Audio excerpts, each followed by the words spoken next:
Je m'appelle Alexander Reed et il y a 3 semaines, j'ai anéanti le mariage de mon frère d'un simple coup de téléphone. L'appel est arrivé un mardi après-midi alors que j'examinais les rapports trimestriels dans mon bureau d'angle surplombant le centre-ville de Seattle.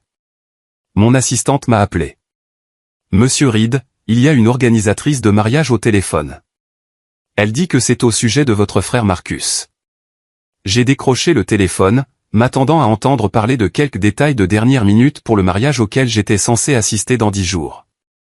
Bonjour, ici Elena Martinez de Prestige Wedding Planning. J'appelle concernant le mariage Reed Williams du 23. Oui, en quoi puis-je vous aider?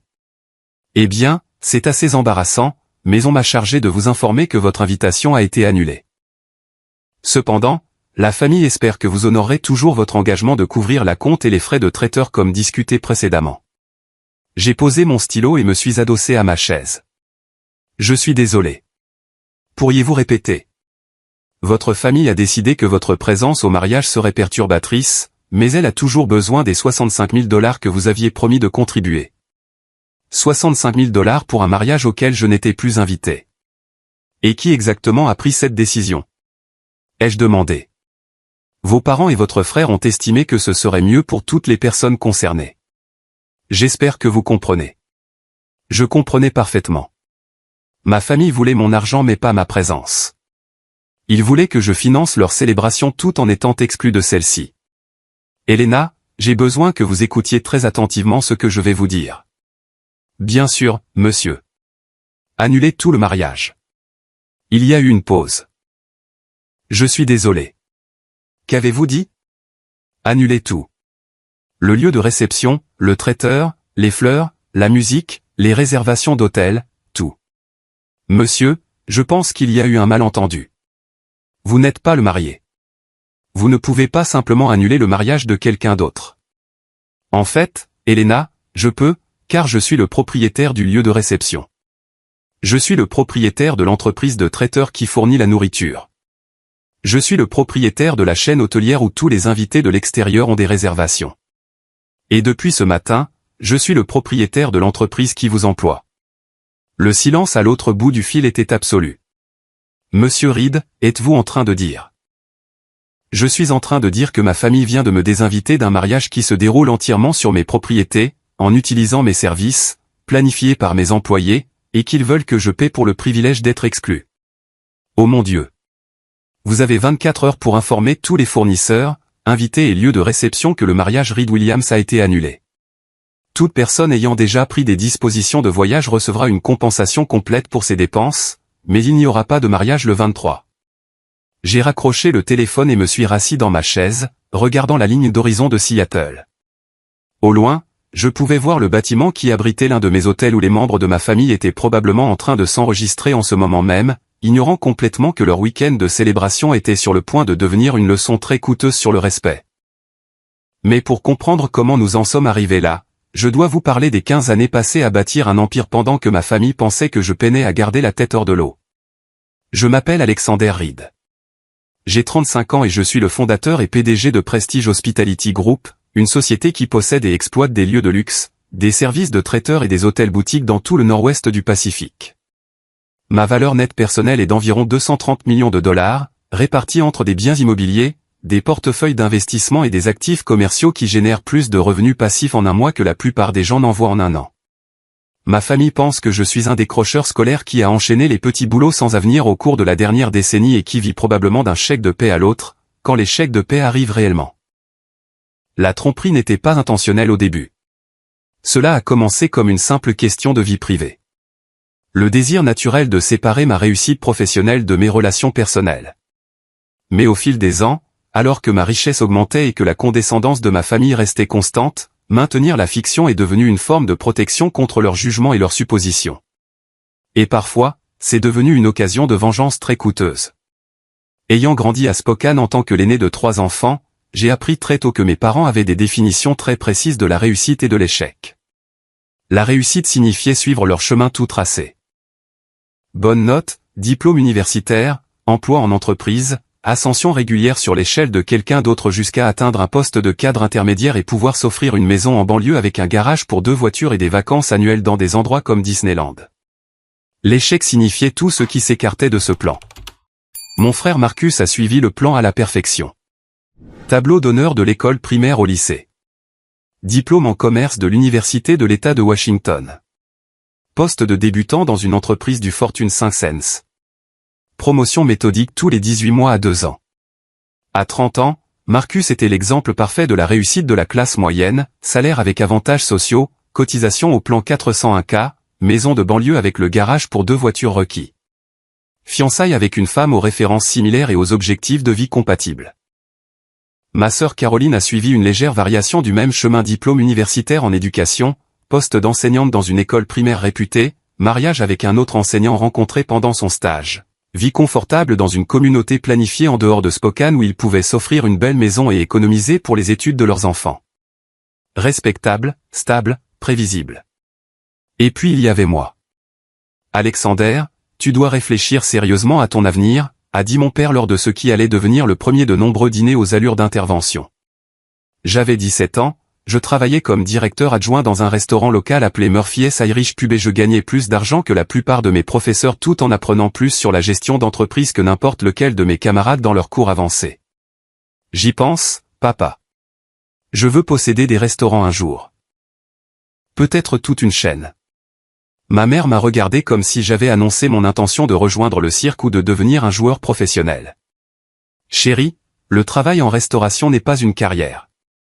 C'est quelque chose que tu fais en attendant de savoir ce que tu veux vraiment faire de ta vie. Et si c'est ça que je veux faire de ma vie? Marcus, qui avait 15 ans à l'époque mais était déjà désigné comme la voix de la raison et de la sagesse pratique de la famille, secoua la tête avec l'assurance de quelqu'un qui n'avait jamais travaillé un seul jour de sa vie mais avait lu de nombreux articles sur les tendances économiques et la planification de carrière. Alex, tu ne peux pas t'enrichir en travaillant dans la restauration. Le taux d'échec est énorme. Les marges bénéficiaires sont minuscules, et tu n'auras jamais le genre de sécurité financière qui vient avec une vraie carrière. Tu as besoin d'une vraie éducation si tu veux réussir. J'apprends plus sur les affaires en gérant ce restaurant que je n'en apprendrai en 4 ans de cours à l'université, ai-je argumenté. Je comprends les profits et les pertes, la gestion des stocks, le service client, la planification des employés, les négociations avec les fournisseurs. En quoi ce n'est pas une vraie éducation? Tu apprends à retourner des hamburgers et à servir des boissons, ajouta Caroline avec le mépris désinvolte qui caractériserait son attitude envers mes choix pour les 2 décennies suivantes. Ce n'est pas la même chose que de comprendre l'économie, la finance ou la stratégie marketing. Cette conversation fut ma première vraie leçon sur la façon dont ma famille voyait le monde.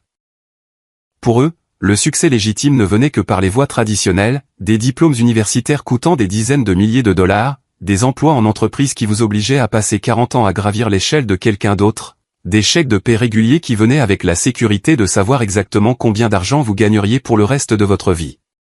L'entrepreneuriat était soit un fantasme entretenu par des gens qui regardaient trop de films sur les succès fulgurants, soit un dernier recours pour ceux qui ne parvenaient pas à s'imposer dans le monde réel de l'emploi en entreprise.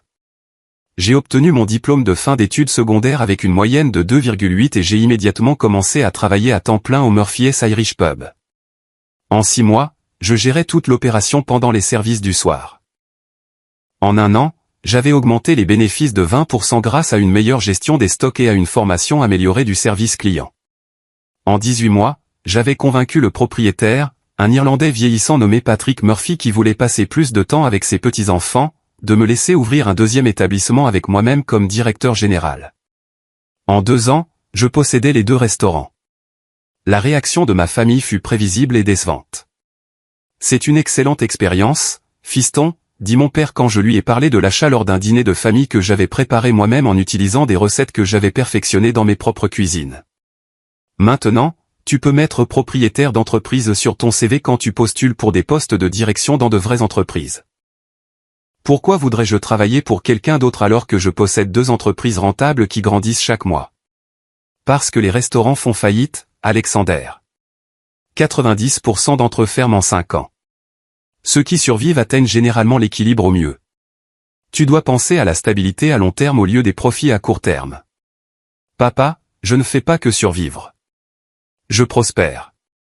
Le mois dernier, j'ai réalisé plus de bénéfices que ce que tu gagnes en 6 mois à la compagnie d'assurance. Mon père travaillait comme expert en sinistre pour une compagnie d'assurance régionale. Un travail qui lui procurait un revenu stable et d'excellents avantages, mais qui ne le rendrait jamais riche ni ne lui donnerait le genre de liberté financière qui vient avec la propriété d'une entreprise. Un bénéfice, ce n'est pas la même chose qu'un salaire, Alexander. Un bénéfice peut disparaître du jour au lendemain si l'économie change ou si les clients arrêtent de venir.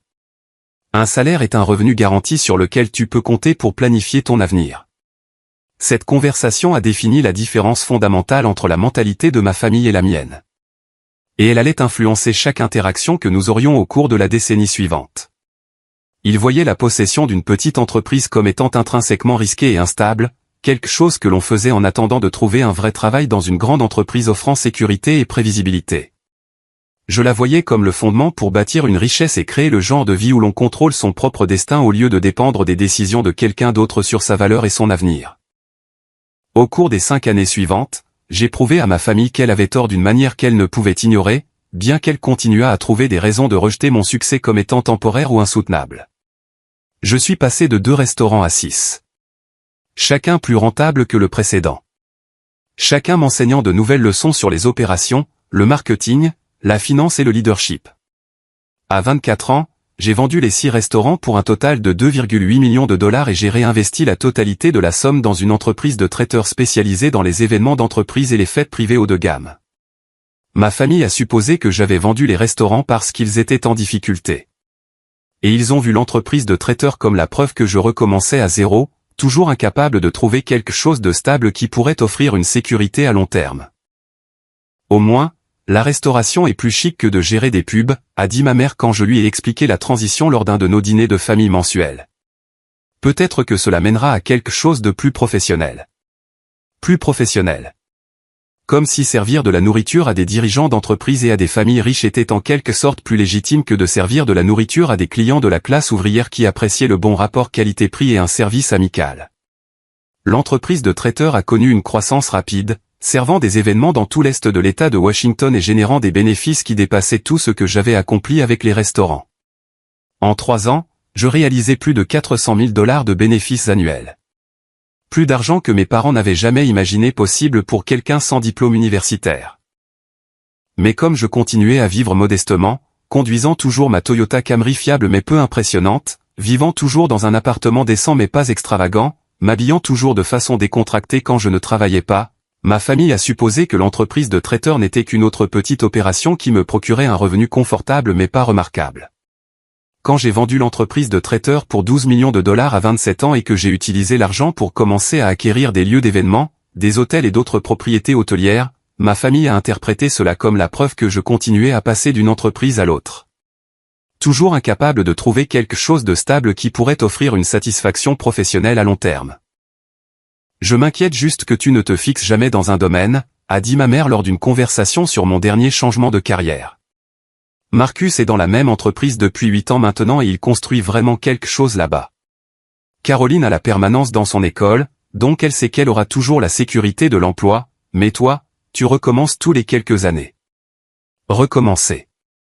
Dans l'esprit de ma mère, vendre une entreprise pour 12 millions de dollars et réinvestir les bénéfices dans des opérations plus grandes et plus sophistiquées équivalait à recommencer parce que cela ne correspondait pas à sa définition de la progression de carrière. Le malentendu était en partie de ma faute.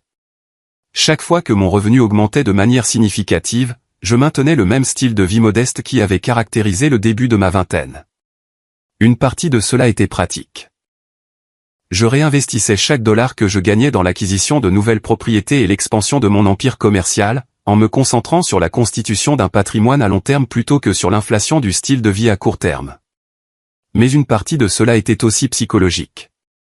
Ma famille avait passé des années à prédire mon échec, à me mettre en garde contre les risques de l'entrepreneuriat, à suggérer que je devrais abandonner mes rêves et suivre leur chemin prescrit vers la respectabilité. Je trouvais une satisfaction perverse à les laisser continuer à croire que je luttais pendant que je construisais quelque chose qui finirait par leur prouver qu'ils avaient complètement tort sur tout ce qu'ils pensaient savoir sur le succès et la sécurité. À 30 ans, je possédais 6 lieux d'événements allant des bars à vin intimes aux grandes salles de bal pouvant accueillir 500 invités. Je possédais 3 entreprises de traiteurs qui servaient différents segments de marché, des déjeuners d'entreprises décontractés aux réceptions de mariages élaborés. Je possédais 2 hôtels-boutiques à Seattle et Portland qui s'adressaient aux voyageurs d'affaires et aux touristes qui appréciaient un service personnalisé et une attention aux détails. Mes entreprises employaient plus de 400 personnes et généraient des revenus annuels dépassant les 50 millions de dollars. J'avais un portefeuille d'investissement diversifié qui comprenait de l'immobilier, des actions, des obligations et des fonds de capital investissement. Je possédais des propriétés résidentielles dans 4 États qui me fournissaient des revenus locatifs, et j'avais suffisamment de flux de trésorerie pour prendre ma retraite confortablement à 30 ans si je voulais poursuivre d'autres intérêts.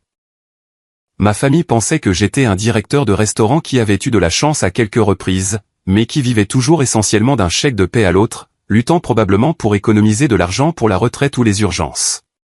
La tromperie aurait pu continuer indéfiniment si mon frère n'avait pas décidé de se marier. Marcus a annoncé ses fiançailles avec Patricia Williams au dîner de Noël il y a 2 ans, le présentant comme l'aboutissement d'une cour soigneusement planifiée qui avait rempli tous les critères que mes parents avaient établis pour des relations réussies.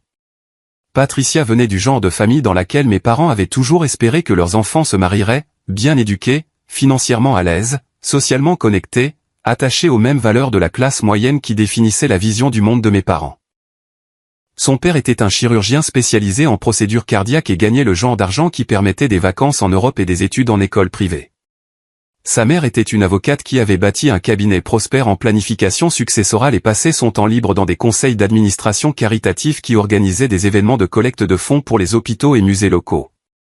Leur mariage allait être une vitrine de tout ce que ma famille aspirait à accomplir, élégant, cher, fréquenté par le genre de personnes qui représentaient le succès dans leur esprit. Nous pensons organiser la réception au Fairmont, a dit Patricia en montrant sa bague de fiançailles, un diamant de 2 carats qui avait coûté à Marcus 3 mois de salaire et représentait le genre d'engagement financier que mes parents considéraient comme une preuve d'intention sérieuse et de prise de décision mature. C'est cher, ça, demanda ma mère, essayant d'avoir l'air décontracté, mais clairement préoccupée par les implications financières d'un mariage dans l'un des hôtels les plus prestigieux de Seattle. Environ 40 000 $ pour la location du lieu, plus le traiteur, les fleurs, la musique, la photographie. Nous prévoyons près de 100 000 $ au total pour tout ce que nous voulons. Le chiffre flottait dans l'air comme un défi. 100 000 $, c'était plus que ce que mes parents gagnaient en un an à eux deux. Plus qu'ils n'avaient jamais dépensé pour un seul achat, à l'exception de leur maison. C'était plus que ce que Marcus et Patricia pouvaient se permettre sans aide. Et c'était exactement le genre de dépenses qui forcerait ma famille à prendre des décisions difficiles sur les priorités et les sacrifices. Eh bien, dit mon père avec précaution, essayant clairement de traiter les implications financières. Nous aiderons autant que nous le pourrons, mais c'est beaucoup d'argent pour une seule journée. Nous comprenons, dit rapidement Marcus, ne voulant pas paraître présomptueux quant au soutien financier familial. Nous demandons un prêt personnel pour couvrir la majeure partie. Nous avons juste besoin d'un peu d'aide pour la compte et peut-être une partie des frais de traiteur. De combien d'aide parlons-nous, demanda Caroline, calculant probablement combien d'argent elle et son mari pourraient contribuer sans affecter leurs propres objectifs financiers. Peut-être 20 ou 30 000 $ de la part de la famille, dit Patricia. Nous savons que c'est beaucoup demandé, mais c'est un événement unique dans une vie, et nous voulons qu'il soit parfait. Au cours des mois suivants, la planification du mariage est devenue une source de stress constant et de conversations fréquentes pour mes parents. Ils voulaient contribuer de manière significative au jour le plus important de leur fils, mais les coûts étaient astronomiques selon leurs normes. Chaque réunion de famille comprenait des discussions sur les dépenses du mariage, le choix des fournisseurs et les moyens de gérer le budget sans compromettre la vision de Patricia pour leur célébration. Mes parents ont pris une deuxième hypothèque sur leur maison pour aider à couvrir les dépenses du mariage. Ils ont épuisé le fonds de vacances qu'ils avaient constitué pour leur voyage du 30e anniversaire en Irlande. Ils ont reporté le remplacement de leur vieille Honda Accord et ont demandé à Caroline de contribuer avec de l'argent qu'elle avait économisé pour l'éducation de ses propres enfants. La pression financière était énorme et affectait tous les aspects de leur vie quotidienne. Ils ont cessé de manger au restaurant, ont annulé leur abonnement à la télévision par câble et ont commencé à faire leurs courses dans des magasins à bas prix au lieu du supermarché qu'ils fréquentaient depuis 20 ans. Et finalement, inévitablement, ils m'ont demandé de l'aide. Alexander, nous devons te parler du mariage de Marcus, a dit ma mère lors d'un appel téléphonique en mars, sa voix portant le genre de tension qui suggérait qu'elle avait répété cette conversation pendant des semaines. Nous essayons de couvrir toutes les dépenses, mais cela met vraiment notre budget à rude épreuve d'une manière que nous n'avions pas anticipée. De combien parlons-nous ? Ai-je demandé, sincèrement curieux de savoir ce qu'il pensait que je pouvais me permettre de contribuer. Eh bien, la compte pour le lieu de réception est de 20 000 $ à lui seul, et le traiteur coûte 45 000 $ de plus. Si tu pouvais aider avec peut-être 15 ou 20 000 $, cela ferait une énorme différence pour toute la famille. 20 000 $. Mon revenu d'investissement quotidien était supérieur à 20 000 $. J'aurais pu signer un chèque pour la totalité du mariage sans affecter mon style de vie de manière mesurable, sans retarder aucun de mes plans d'affaires, sans même penser à la dépense. Mais j'étais curieux de quelque chose. Maman, c'est beaucoup d'argent. Es-tu sûr que c'est la bonne façon de le dépenser? Peut-être que Marcus et Patricia devraient envisager un mariage plus petit qui correspond à leur budget réel. Alexander, c'est le mariage de ton frère. C'est un événement unique dans une vie dont tous les participants se souviendront. Nous voulons qu'il soit parfait, et nous voulons que Patricia ait le mariage de ses rêves. Mais si cela met la famille en difficulté financière, peut-être que les rêves doivent être ajustés à la réalité. Nous nous en sortirons. La famille prend soin de la famille. C'est ce que nous faisons. La famille prend soin de la famille. Les mêmes parents qui m'avaient dit pendant 15 ans que je devais me débrouiller seul et apprendre à gérer mes propres problèmes me demandaient maintenant de contribuer à un mariage qui les endetterait pendant des années. Laisse-moi y réfléchir, ai-je dit. Je dois regarder mes propres finances et voir ce que je peux me permettre. Au cours des semaines suivantes, j'ai eu des conversations similaires avec Marcus et Caroline. Tout le monde contribuait ce qu'il pouvait, faisant des sacrifices pour s'assurer que le mariage répondrait aux attentes de Patricia et reflèterait bien l'engagement de la famille à soutenir les étapes importantes. L'hypothèse était que 20 000 $ serait un sacrifice important pour moi, nécessitant une budgétisation minutieuse et probablement un emprunt, mais quelque chose que je devrais être prêt à faire pour la famille. J'ai décidé de tester quelque chose. Tu sais, je pourrais probablement aider avec plus de 20 000 $, ai-je dit à Marcus lors d'une conversation sur les plans de mariage. Les affaires ont été bonnes ces derniers temps, et j'ai économisé de l'argent. Je pourrais peut-être couvrir la totalité de la compte du lieu et des frais de traiteur. Alex, ce serait incroyable. Es-tu sûr de pouvoir te le permettre? Je pense que oui. Laisse-moi parler à mon comptable et voir ce que je peux faire sans me mettre dans une mauvaise situation financière. La réaction de ma famille a été immédiate et écrasante. Soudain, je n'étais plus le grand frère irresponsable qui ne pouvait pas garder un emploi stable ou planifier son avenir financier. J'étais le membre généreux de la famille qui rendait les rêves de tout le monde possibles, le héros inattendu qui était prêt à sacrifier sa propre sécurité financière pour soutenir le bonheur de son frère. Les conversations sur la planification du mariage ont commencé à m'inclure comme un acteur majeur plutôt que comme une pensée après coup. Mes opinions sur les fournisseurs et les détails du lieu comptaient soudainement. Mes préférences sur les choix de menus et les options de divertissement étaient sollicitées et respectées. Pendant 6 mois, j'ai joué le rôle du frère en difficulté mais généreux qui étirait ses finances pour aider sa famille. J'ai assisté à des réunions de planification, donné mon avis sur les arrangements floraux et les forfaits photographiques, et j'ai permis à mes parents de me traiter comme si je faisais le plus grand sacrifice financier de ma vie en contribuant 65 000 $ au mariage de Marcus. Ce qu'ils ne savaient pas, c'est que je possédais en fait la plupart des fournisseurs qu'ils engageaient. Le lieu qu'ils avaient choisi, Cascade Manor, était une propriété historique que j'avais achetée 3 ans plus tôt dans le cadre de mon expansion sur le marché de l'événementiel de luxe. L'élégante salle de bal avec ses lustres en cristal et ses baies vitrées donnant sur le lac Washington était l'un des lieux de mariage les plus recherchés de la région de Seattle, commandant des prix élevés et affichant complet 18 mois à l'avance. L'entreprise de traiteurs qu'ils avaient sélectionnée, Pinnacle Catering, était l'une de mes filiales. Connu pour la qualité exceptionnelle de sa nourriture et son service impeccable qui justifiait sa réputation comme l'un des services de traiteur les plus chers du nord-ouest du Pacifique.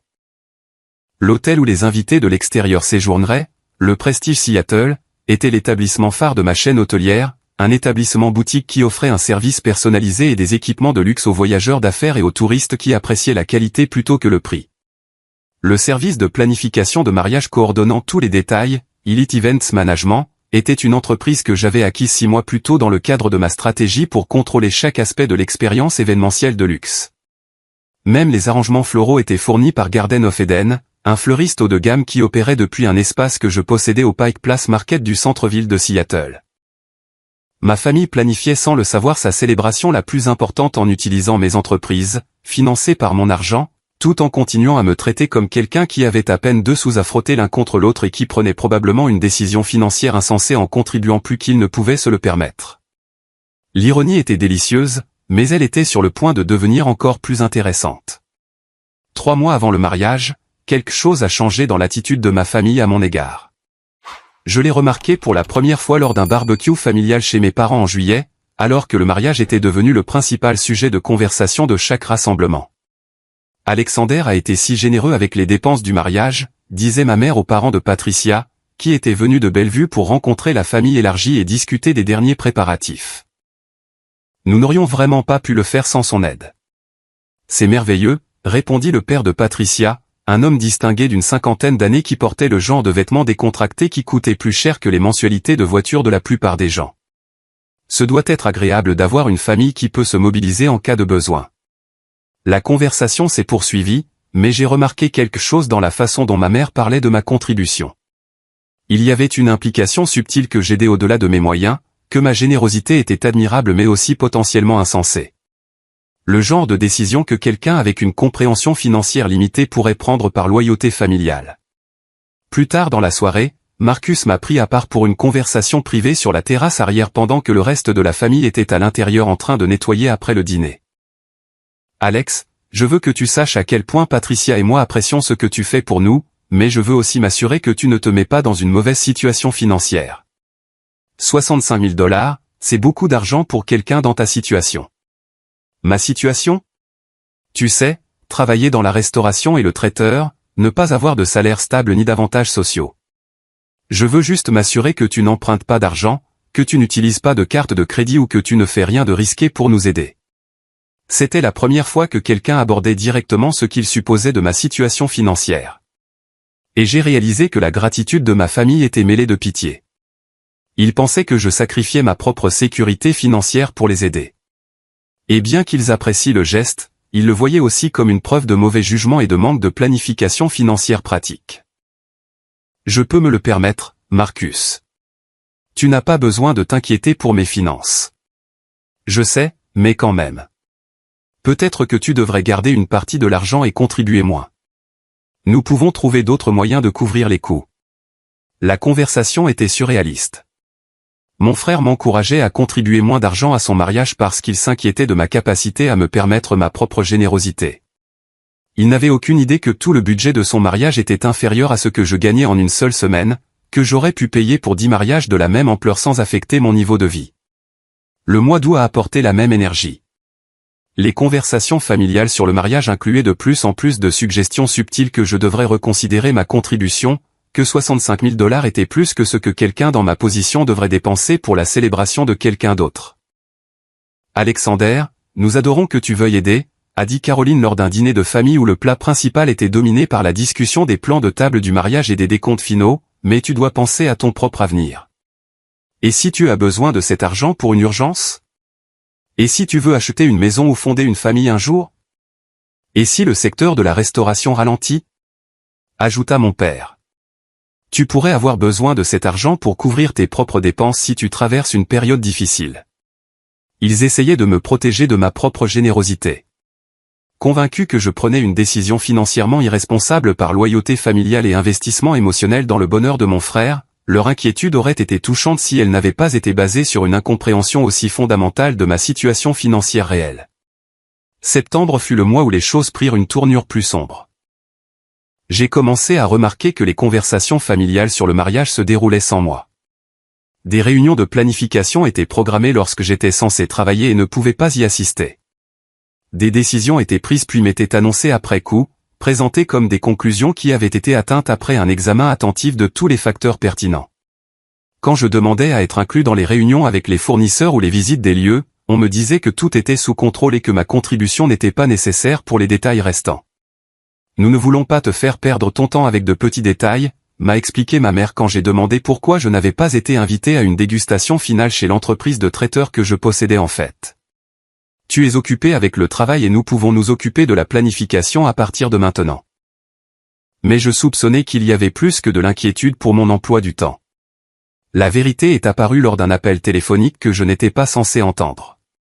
J'étais arrivé chez mes parents pour dîner un dimanche soir et je suis entré par la porte de derrière, comme je le faisais depuis que j'étais enfant. Mes parents étaient dans le salon, ayant ce qui semblait être une conversation intense, et j'ai entendu mon nom mentionné à plusieurs reprises. Je dis juste que nous devons être réalistes à propos d'Alexander, disait mon père sur le ton qu'il utilisait lorsqu'il essayait de convaincre ma mère de quelque chose qu'elle ne voulait pas accepter.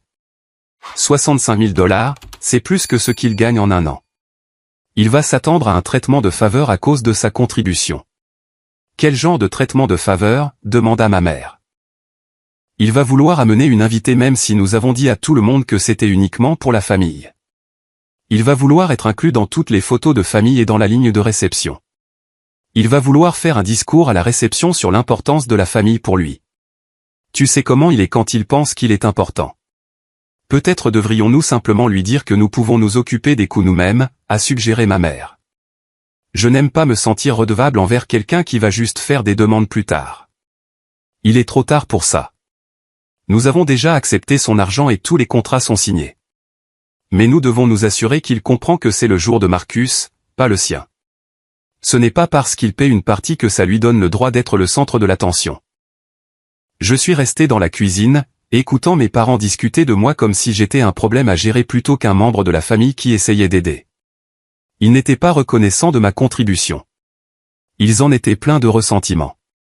Ils voyaient ma générosité comme une tentative d'acheter de l'influence ou de l'importance plutôt que comme un désir sincère de soutenir le bonheur de mon frère. Plus important encore, ils planifiaient déjà des moyens de minimiser mon rôle dans le mariage malgré l'acceptation de mon argent. Octobre a apporté la conversation que j'attendais mais que j'espérais ne pas avoir. Alexander, nous devons parler du mariage, a dit Marcus quand il m'a appelé un mardi soir. Sa voix portait le genre de neutralité prudente qui suggérait qu'il avait répété cette conversation plusieurs fois. Quoi donc? Il y a eu quelques complications avec la liste des invités. La famille de Patricia est plus grande que nous le pensions initialement et nous nous heurtons aux limites de capacité du lieu. Nous allons devoir prendre des décisions difficiles sur qui inviter. D'accord. En quoi cela me concerne-t-il? Nous essayons de limiter le mariage à la famille immédiate seulement. Parents, frères et sœurs, grands-parents. Nous ne pourrons pas inclure de +1 pour personne. C'était la première fois que j'entendais parler d'une restriction de +1 et je soupçonnais qu'elle était inventée spécifiquement pour limiter ma participation à la célébration. Marcus, es-tu en train de me dire que je ne peux pas amener une cavalière à ton mariage? Je dis que personne ne peut amener de cavalier et cavalière. Nous n'avons tout simplement pas la place pour des invités supplémentaires. Et le frère de Patricia? A-t-il le droit d'amener sa femme? C'est différent. Ils sont mariés. Et Caroline? Peut-elle amener son mari? Bien sûr, ils font partie de la famille. Donc, je suis la seule personne qui ne peut pas amener un invité. Alex, tu ne sors même avec personne. Sérieusement? Pourquoi as-tu besoin d'un +1? La question a révélé quelque chose d'important sur la façon dont ma famille voyait ma vie personnelle. Parce que je ne leur avais jamais présenté personne avec qui je sortais. Parce que je gardais mes relations amoureuses séparées des rassemblements familiaux, ils supposaient que je ne voyais personne du tout. Parce que je maintenais la confidentialité sur ma vie amoureuse, ils pensaient que je n'avais pas de vie amoureuse digne d'être reconnue. Peut-être que je sortirais avec quelqu'un sérieusement si je pouvais l'amener à des événements familiaux, ai-je dit. Écoute, ce n'est pas personnel contre toi. Nous essayons juste de garder les chiffres gérables. Mais c'était personnel contre moi, et ça allait devenir beaucoup plus personnel. Novembre a apporté l'insulte finale. Alexander, nous devons avoir une réunion de famille, a dit ma mère quand elle m'a appelé un samedi matin. Sa voix portait le genre de formalité sinistre qui suggérait qu'une affaire de famille sérieuse allait être discutée. Peux-tu passer cet après-midi? Quand je suis arrivé chez mes parents, j'ai trouvé Marcus, Caroline et mes 2 parents assis autour de la table de la salle à manger avec des expressions sérieuses sur leur visage. La disposition formelle des sièges et l'absence de nourriture ou de boisson suggéraient que ce n'était pas un rassemblement social. « Assieds-toi, chérie », a dit ma mère, faisant un geste vers la seule chaise vide qui avait clairement été positionnée pour faire face au reste de la famille. Nous devons discuter de quelque chose d'important à propos du mariage. Je me suis assis et j'ai attendu que quelqu'un explique pourquoi j'étais soumis à ce qui ressemblait à une intervention ou à un tribunal. C'est à propos du mariage, commença mon père, clairement mal à l'aise, mais déterminé à livrer le message sur lequel il s'était mis d'accord. Nous avons parlé en famille, et nous pensons qu'il serait préférable que tu n'y assistes pas. Les mots flottaient dans l'air comme une présence physique. Ma propre famille me désinvitait du mariage de mon frère. Je suis désolé. Qu'est-ce que tu viens de dire? Nous pensons que ta présence pourrait être perturbatrice, a dit Marcus, n'arrivant pas tout à fait à établir un contact visuel tout en portant le coup. Tu as agi bizarrement ces derniers temps, posant beaucoup de questions sur la planification, faisant des commentaires sur les dépenses. Nous avons peur que tu causes des problèmes. Quel genre de problème? Tu as clairement fait savoir que tu penses que nous dépensons trop d'argent, a dit Caroline, sa voix portant le même ton d'autorité concerné qu'elle utilisait probablement avec des élèves difficiles. Tu continues de remettre en question nos choix et de faire des suggestions sur la façon de faire les choses différemment. Patricia est déjà stressée par le mariage et nous ne voulons pas qu'elle ait à s'inquiéter de drames familiaux. Quand ai-je causé des drames familiaux? Ce n'est pas à propos de ce que tu as fait, a dit ma mère, essayant clairement de paraître raisonnable et attentionnée. C'est à propos de ce que tu pourrais faire. Tu n'as jamais été à un mariage aussi cher auparavant. Nous avons peur que tu sois mal à l'aise avec la formalité et que tu mettes les autres mal à l'aise. J'ai regardé les membres de ma famille, essayant de traiter ce que j'entendais. Ils m'excluaient du mariage parce qu'ils pensaient que je ne pouvais pas gérer le fait d'être entouré de choses chères, que mes prétendues limitations financières me feraient me comporter de manière inappropriée lors d'un événement haut de gamme. Donc, vous ne voulez pas que je vienne au mariage de Marcus parce que vous pensez que je suis trop pauvre pour me comporter correctement au milieu de gens riches? Ce n'est pas une question d'argent, a dit rapidement Marcus, reconnaissant clairement à quel point leur raisonnement sonnait mal lorsqu'il était énoncé directement. C'est une question d'adéquation. Ce sera un événement très formel avec la famille de Patricia et leurs amis. Nous voulons juste que tout le monde soit à l'aise, y compris moi, y compris toi. Nous pensons que tu serais plus à l'aise si tu n'avais pas à t'inquiéter de tout. De tout. Il voulait dire le lieu de réception cher, la tenue formelle, les invités instruits, les attentes sociales des gens qui appartenaient à des country clubs et prenaient des vacances en Europe. Il pensait que je serais hors de mon élément au mariage de mon propre frère. Mais nous avons toujours besoin de ta contribution financière, ajouta mon père, livrant l'insulte finale avec le genre de ton neutre qui suggérait qu'il ne voyait rien de contradictoire à me demander de financer un événement auquel je n'étais pas autorisé à assister. Les fournisseurs attendent d'être payés, et nous nous sommes déjà engagés sur les coûts en nous basant sur ton offre d'aide. Et voilà. Ils voulaient mon argent, mais pas ma présence. Ils voulaient que je finance leur célébration tout en étant exclu de celle-ci parce qu'ils pensaient que j'étais trop peu sophistiqué pour m'intégrer à leur idée de la société respectable. Vous voulez que je paie 65 000 $ pour un mariage auquel je ne suis pas invité? Tu t'es déjà engagé à aider avec les coûts, a dit Caroline, comme si mon offre précédente créait une obligation contraignante qui ne pouvait être affectée par des circonstances changeantes. Nous comptons sur cet argent depuis des mois. Tous les contrats sont signés. Nous prendrons beaucoup de photos, a offert ma mère, comme si des preuves photographiques d'un événement auquel je ne pouvais pas assister compenseraient d'une manière ou d'une autre le fait d'être exclu. Et peut-être que nous pourrons avoir un petit dîner de famille après la lune de miel où tu pourras célébrer avec Marcus et Patricia en privé. Un dîner de consolation. Ils m'offraient un dîner de consolation en échange du financement de leur mariage et de l'acceptation de mon bannissement de la célébration réelle. J'ai besoin de temps pour y réfléchir, ai-je dit, en me levant de la table parce que je ne pouvais pas me faire confiance pour continuer la conversation sans dire quelque chose qui révélerait plus que ce que j'étais prêt à révéler. Le mariage est dans 3 semaines, Alexander, a dit Marcus. Nous devons tout finaliser bientôt. Je comprends. Je vous ferai savoir ce que je décide. Je suis rentré chez moi en état de choc. Non pas parce que ma famille m'avait blessé, mais parce qu'elle m'avait offert une opportunité de vengeance si parfaite qu'elle semblait presque trop belle pour être vraie. Ils voulaient m'exclure d'un mariage qui se déroulait dans mon lieu de réception, en utilisant ma société de traiteur, avec des invités séjournant dans mon hôtel, planifié par mon service de coordination de mariage, décoré avec des fleurs de mon fleuriste. Ils voulaient que je paie pour le privilège d'être humilié par des gens qui n'avaient aucune idée que je pouvais détruire toute leur célébration d'un simple coup de téléphone. J'ai passé le week-end à rechercher chaque contrat associé au mariage.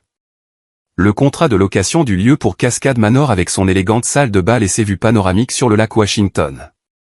Le contrat de traiteur avec Pinnacle Catering pour le cocktail, le dîner à 5 plats, le bar ouvert et les collations de fin de soirée. Les réservations d'hôtel au Prestige Seattle pour 40 chambres sur 3 nuits. La réservation de divertissement pour un quatuor de jazz et un DJ. Les arrangements floraux de Garden of Eden. Le forfait photographie. La coordination du transport. Le personnel supplémentaire pour le vestiaire et le service de voiturier. Chaque fournisseur était soit la propriété de ma société, soit sous contrat par l'intermédiaire de mes propriétés.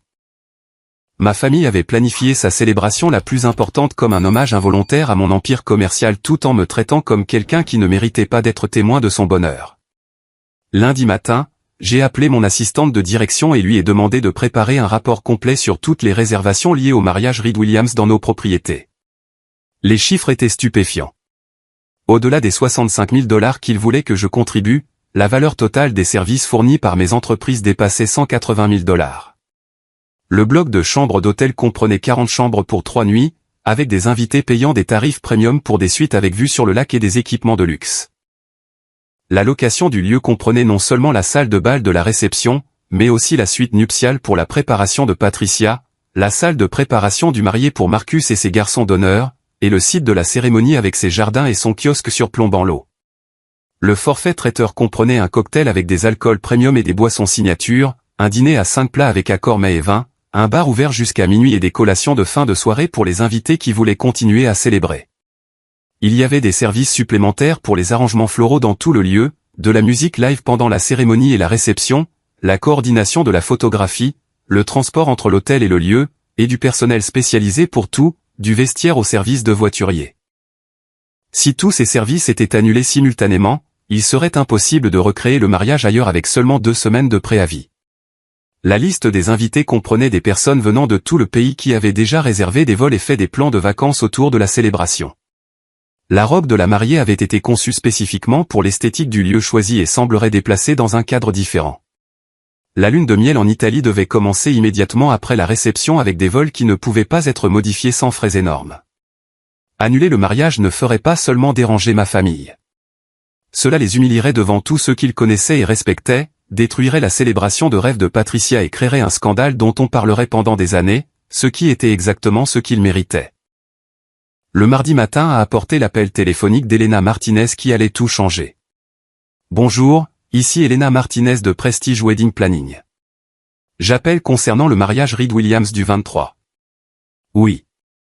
En quoi puis-je vous aider? Eh bien, c'est assez embarrassant, mais on m'a chargé de vous informer que votre invitation a été annulée. Cependant, la famille espère que vous honorerez toujours votre engagement de couvrir la compte et les frais de traiteur comme discuté précédemment. Le moment était arrivé.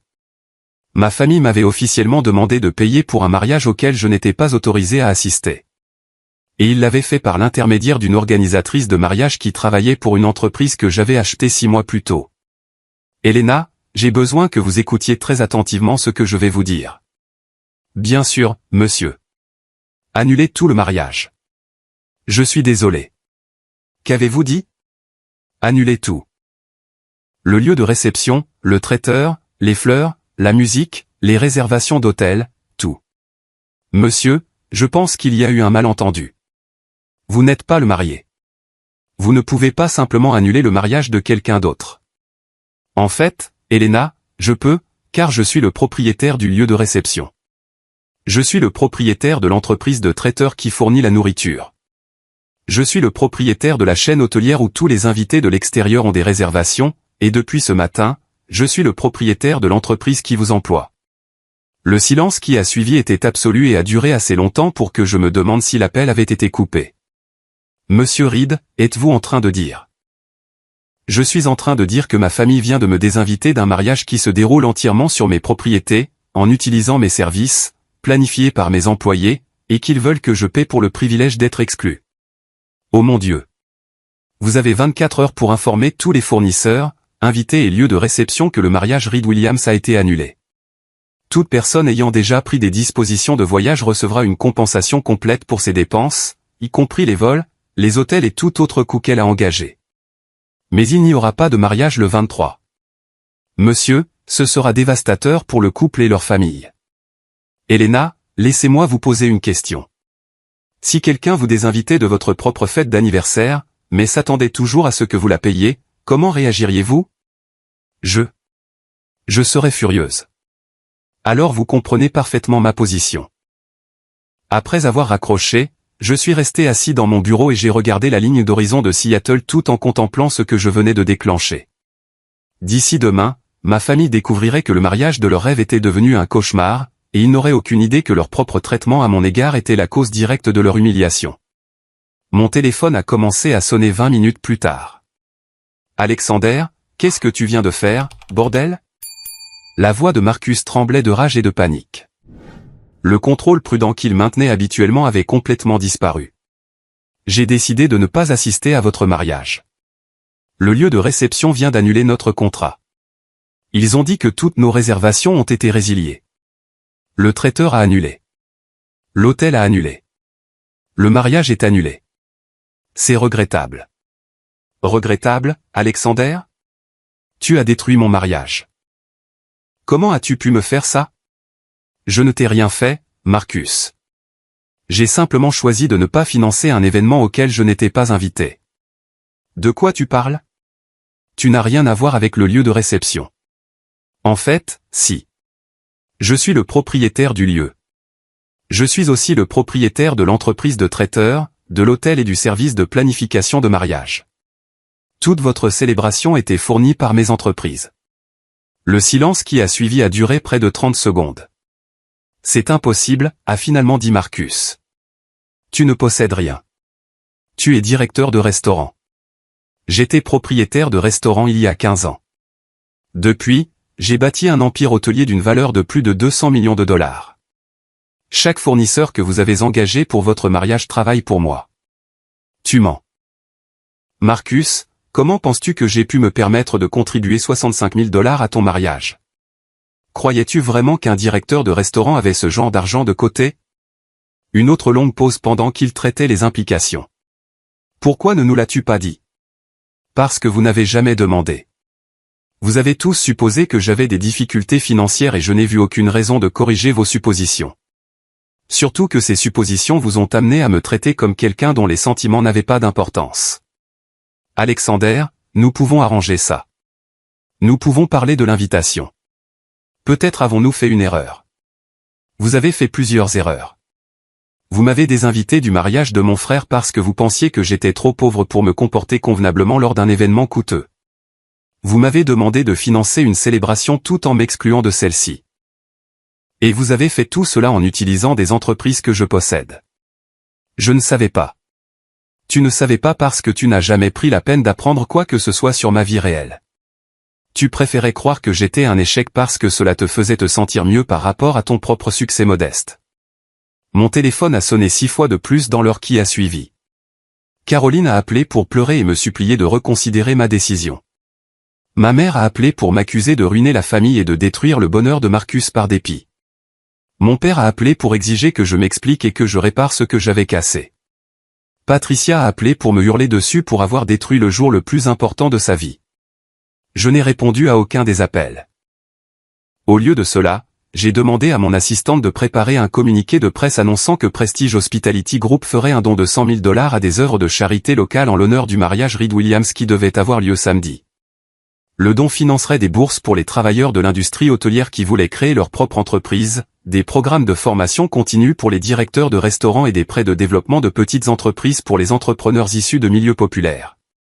Le communiqué de presse mentionnait également que le don était fait par le fondateur de l'entreprise, Alexander Reed, dont la valeur nette personnelle dépassait 200 millions de $ et dont l'empire commercial employait plus de 800 personnes dans 3 États. Le jeudi, l'histoire avait été reprise par les médias locaux comme un article d'intérêt humain sur des entrepreneurs à succès qui redonnent à leur communauté. Le vendredi, elle était en tendance sur les réseaux sociaux comme un exemple de karma familial et des dangers de juger les gens sur les apparences.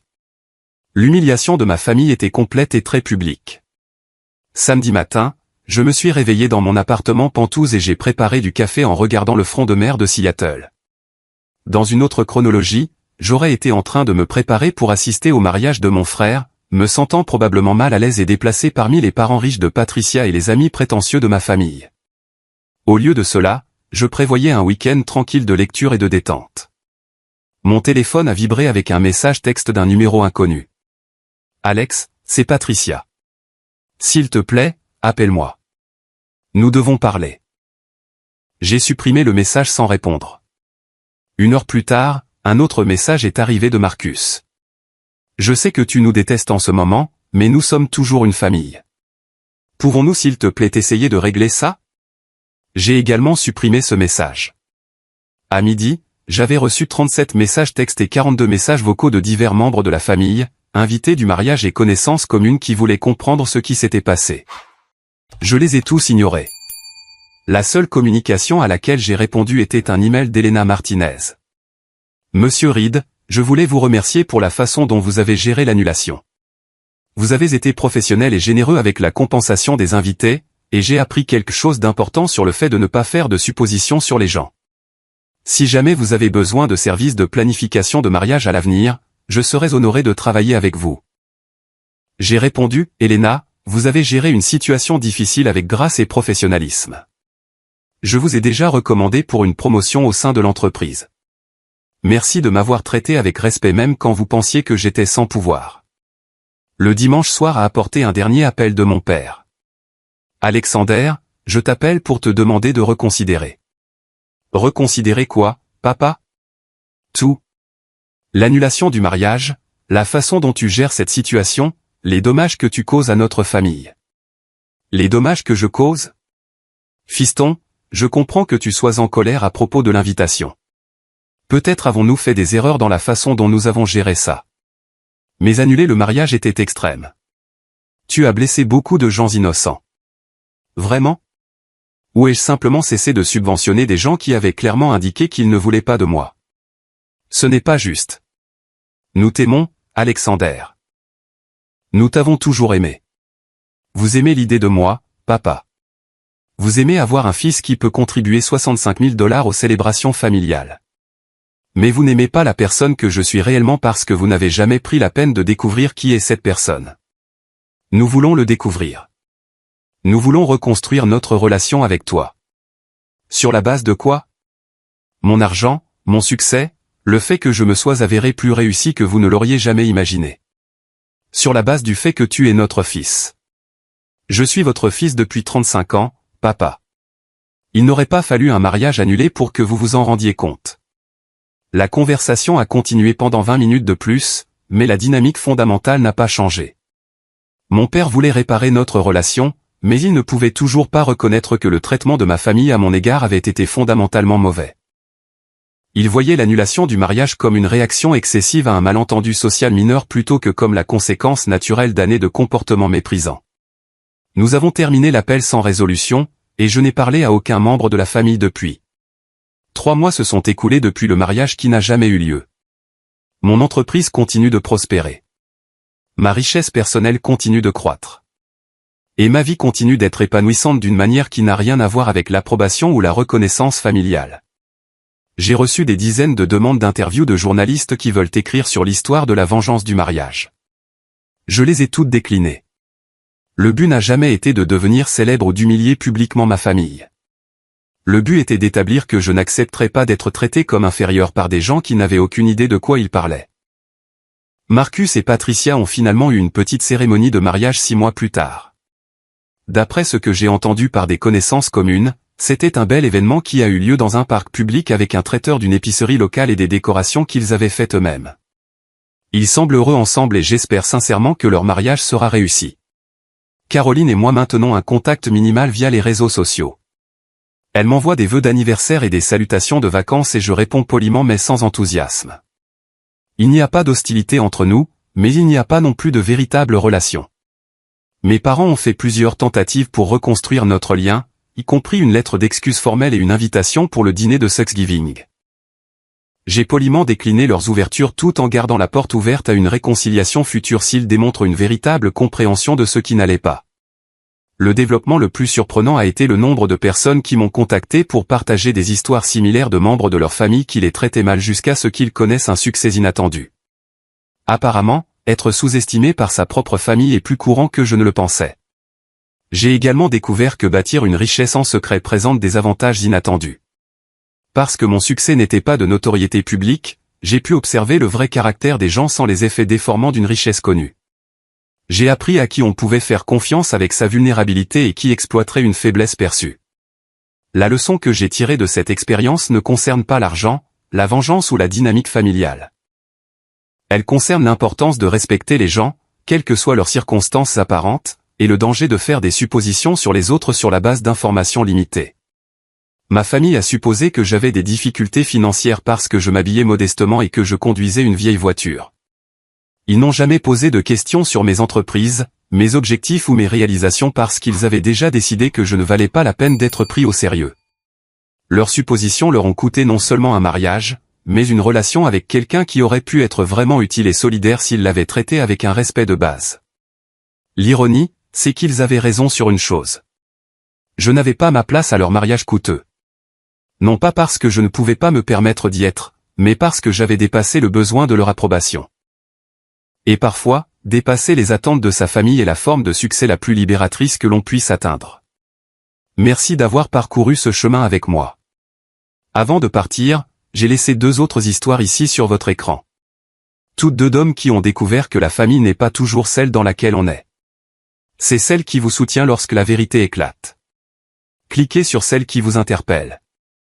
Et si vous voulez rejoindre notre communauté de personnes qui comprennent ce que c'est que d'être l'étranger qui regarde de l'extérieur, cette cloche de notification est votre invitation. Jusqu'à demain, souvenez-vous, votre histoire compte, même s'ils ont essayé de l'effacer.